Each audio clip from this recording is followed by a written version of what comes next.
Well, una sa lahat, buong kumbaba, ako po'y nagpapasalamat sa tiwala. Pero I said it before, and I'm going to say it again, wala pa akong balak na tumakbo as president sa 2028.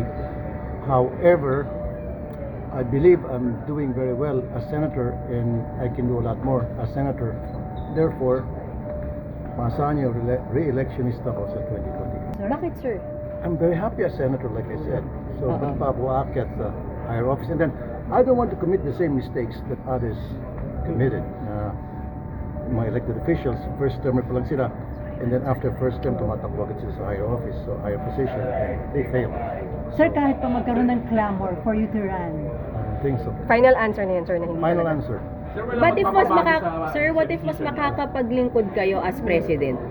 Pwede na ako maglingkod as senator, di ba?